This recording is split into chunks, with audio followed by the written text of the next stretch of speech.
on, everybody? I'm back for another video. Now let's see how many likes we can get on this video. Be sure to like the video down below, and if you're not yet subscribed to this channel, I don't know what you're waiting for. Be sure to subscribe so you don't miss out on any new content. Now before I get into this video for today, I gotta tell you guys about my friends over at Draft.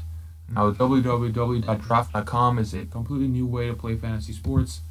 They are the top rated fantasy sports site. It is a non-salary cap format unlike DraftKings and FanDuel, and it is a ton of fun. I just started getting into it a few weeks ago. All you gotta do is just select a draft, pick your players, and watch and win. Just sit back and just watch your points add up. And if you guys use a promo code, the DFS process, you will get a free $3 entry to try Draft after your first deposit. So, might as well give it a shot. They're definitely on the rise. It's a ton of fun, and they also do have late swap, something that DraftKings and FanDuel do not have. So if you're tired of seeing your players get scratched, head on over to draft.com, give them a try. Alright, now with that, let's get right into the video for today.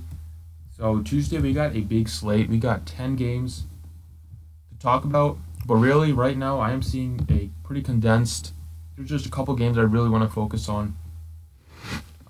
We got a big trade that just went down, the Blake Griffin trade, shipping him over to Detroit, which is crazy, thinking that the Clippers just made a huge presentation in the summer to try to keep him, and now they shipped him off to Detroit of all cities. Nothing against Detroit, but it's a big change from Los Angeles. But anyway, yeah, so we can take advantage of a lot of these Detroit pieces. They're going to be very thin on the wings.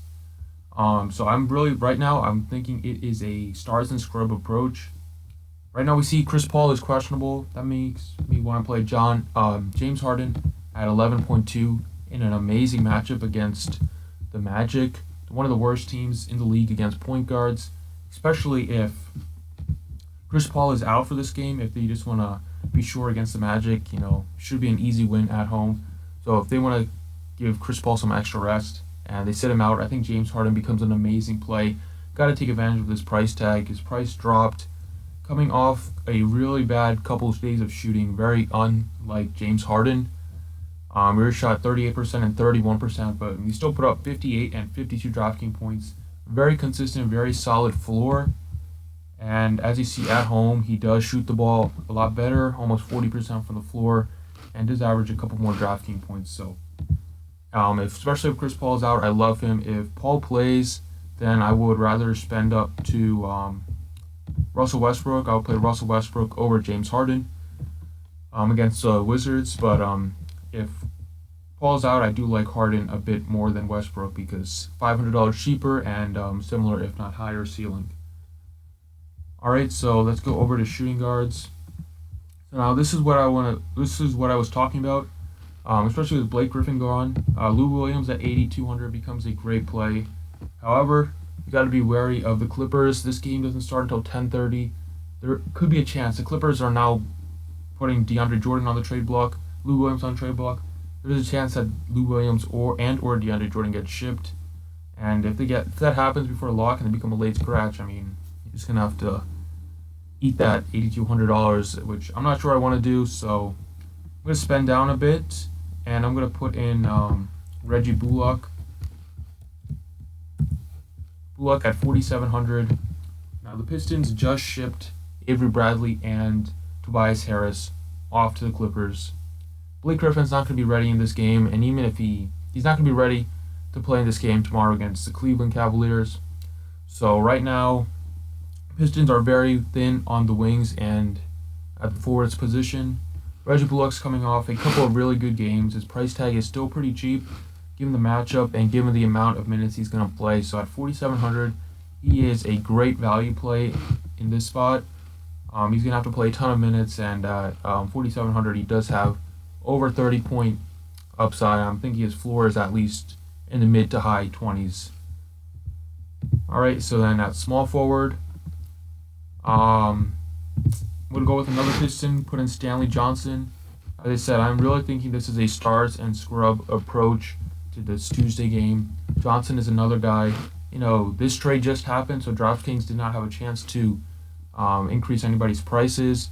If this trade happened yesterday, I'm sure Stanley Johnson and Reggie Bullock would be much higher than they are. They would probably be close to both over 5,000, I would think. But yeah, Stanley Johnson at 3,900. If he gets the start, I love him at 28. He should play over 30 minutes with no Tobias Harris now. Good upside. Should hit value in this spot at only under 4,000. You can look at Anthony Tolliver, but I don't know why he played so many minutes. He played 40 minutes against the Cavaliers, but if he gets the start, again, I think you can definitely look towards him. But his price is a little bit higher than Stanley Johnson, so I think right now I like Johnson, but once that starting lineup comes out later, we can definitely make adjustments. And at power forward, put in Anthony Davis. That's another guy I love. Look at how many studs we have today. We got James Harden, Russell Westbrook, LeBron James, Anthony Davis, Steph Curry, who's probable, all over 10K. We also got Kevin Durant in tough matchup, and then John Wall is doubtful, so we can take advantage there. I'm going to get into some more news later once I give you guys these 5 plays. But Anthony Davis at 11.4, no Boogie Cousins. His price did not rise that much. I thought we would be seeing a 12K Anthony Davis, especially in this matchup against Sacramento. I mean, can't ask for much better. Did not play well against them, but don't even look at that. At home, he plays really well, a lot better on the road than on the road, and he's going to have to do so much more for this offense. Going to see close to, if not more than 40 minutes every game. Played 41 in the first game against Blake Griffin and the Clippers. Put up 61. That is good. Right now, you just need a little over 66 to get 6x value. Very solid floor as long as he doesn't get hurt and go to the locker room. He's a lock to hit value. I don't see how he does not hit value against this Sacramento team. And then at center, Blake Griffin was just shipped out. Can take advantage of his replacement. Put in MONTREZL HARRELL at 4,100. Now, as I said, I'm building the stars and scrubs. We got 2 big stars in there, really great value plays, and we still got almost 5,000 left for the other 3 positions. So I'm really liking this build as of now. MONTREZL HARRELL should probably get the start in place of Blake Griffin. We knew that when Griffin was sidelined, they were playing Willie Reed. But pretty sure Reed got shipped if I'm not mistaken, or even if he isn't, Harrell should get it. He is a more natural power forward. Now 4,100, we saw what he was doing when he was getting those starts and playing a lot of minutes. In the mid-30s most of the games, and it is a pretty good matchup against this Portland team. Matched up against the likes of Noah Vonleh. You can definitely bang down low with Nurkic. So at 4,100, that is just a no-brainer. You got to play him. All right, so now I'm going to talk about some other guys. You can look towards Drummond at 93 without Tobias Harris, and without Avery Bradley. 93 against his Cavs team. Price dropped by $600, and now he's playing at home. I do like him here. He's just a little bit pricey because I want to pay up for these stars. It's kind of hard to pay up for the stars and also fit in Drummond. Let's talk about Bradley Beal. I fell for it too. The first game, John Wall was out. Not everyone, but most people played Bradley Beal. I was with them coming off the 73-point performance. I thought he was in a great spot.